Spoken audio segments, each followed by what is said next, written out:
This is D2 Paper coming at you live from my headquarters, and today we're doing a full overview of Stranded with Creatures. So this is the game. You might notice this cover is different from the previous version. That's because this is the 1.0, the final release. There's not a lot going on the cover. This is Flamingus right here, who's a creature that you'll encounter in the first level of the game. And you might notice the Patreon logo and the plus sign. That's because this full version of the game was originally just on my Patreon, but because I've been working on it and tinkering so long, I'm giving this away for free. So go down to the description and grab it. We have two buttons: new game and continue, just to give it that video game aesthetic, and let's get right into it.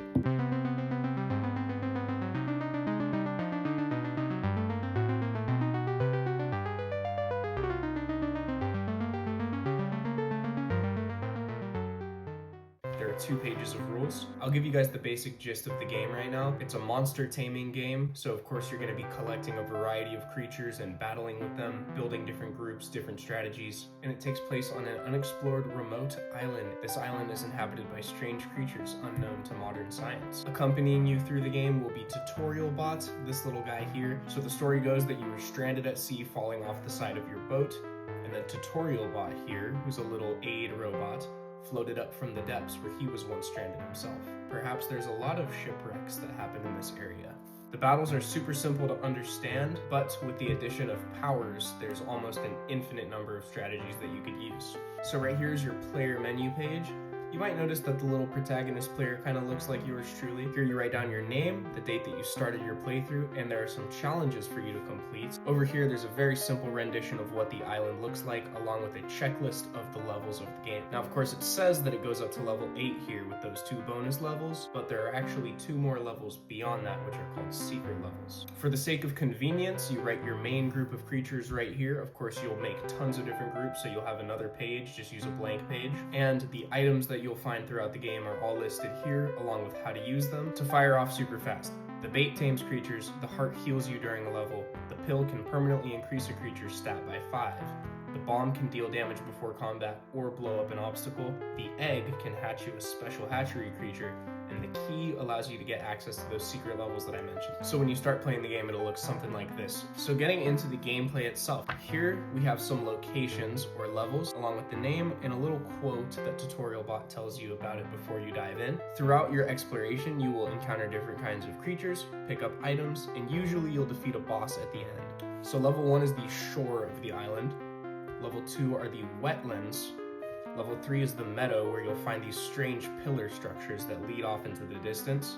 And speaking of the distance, in level 4 plains, you can see there is a massive castle way off in the distance, where we'll then pick up on the next page. So we continue into the distance, where you'll find level 5, the stairway, as you've started to climb this giant structure. And here we find some strange creatures that are a little bit less natural than some of the other ones we've encountered. For example, Pillar Guard is a come alive version of the pillars that you saw before. So as you climb up the stairway, you get to level 6, castle, and this is the final level of the main game, which is really only half the game. You'll get past the Pillar Guard we mentioned, the Flying Pig, which is a nice passive creature that you can tame at the last minute. I love Flying Pig. And then you'll face the final boss, Precursor FB. This is a godlike creature with towering stats and a crushing power. If one of your creatures uses a power when attacking, it gains 20 attack and 20 speed, which will basically make it impossible for you to defeat. So you have to find a way to beat it using defensive powers or powers that happen when you enter the match, etc. Although if I'm saying that, I'm giving it away. It's a good thing I gave a spoiler warning, because that's also like the final puzzle of the main game. So then you'll see,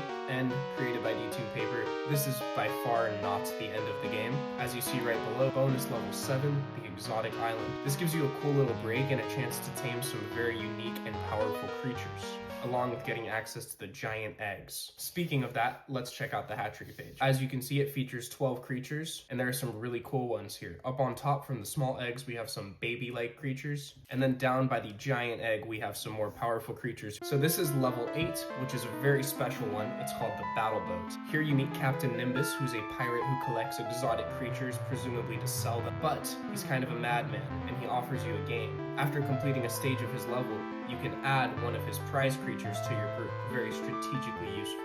Another cool thing about this level is that it takes up a whole page and gives you multiple sections where the other ones are one line. So after the battle boat, the odds are you still have some challenges left over to complete. You can complete them throughout your playthrough. For example, taming a boss creature is the first challenge, and you've probably done that by this point. Some of them are more creative though, like defeating 3 of those prize creatures we just looked at as if they were in a group, which is super challenging, and that's why it's the last challenge. Although you don't have to do them in any order. Once you complete them, you get the prize creature Gold Scarab, and you also get the key. This key allows access to secret levels, but precaution is advised. Now here we are at secret level 9, Dungeon. And there's a reason you have to complete those challenges before you come here, because this is by far the most deadly level in the game. Now if you're up for the challenge and you make it past the first 2 sections, the 3rd section features a final boss. Then what's going to be at the 4th section? That's right, after defeating this final boss, the Witch of Decay, who has an almost impermeable ability and stats, you come against another final boss creature. And there's 4 barriers in the way, so you better bring a lot of bombs. Kind of a poor choice to shout out the social media at a place where most players will never make it. But hey, prove me wrong. Did I say that was the end of the game? I'm just kidding, because there is a DLC which is included if you download it right now. Or whenever, I'm just going to leave that link down there. That's right, this is secret level 10. You use your key, which doesn't really make sense because it's out in the open. Also, don't ask why throwing carrots at these creatures will tame them.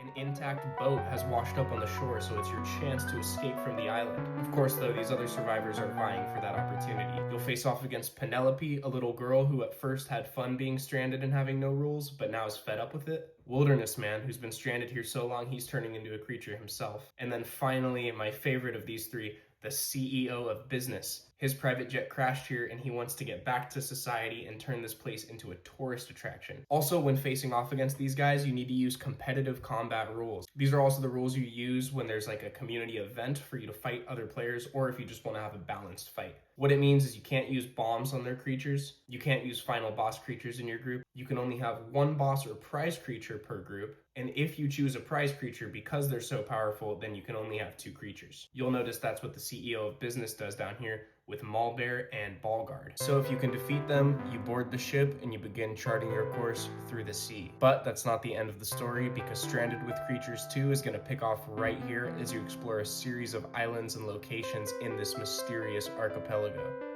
I imagine this game takes place in kind of a Bermuda Triangle of sorts. So that is the basic gist of everything in the game. Of course, I went through that super fast because I just wanted to showcase it all, but there's so much more here than I was even able to touch on, so stay tuned. Or should I say stay detuned. That'll wrap it up. I hope that you enjoyed the video, and more so, I hope that you play this game. I was not kidding when I said there's a lot more here.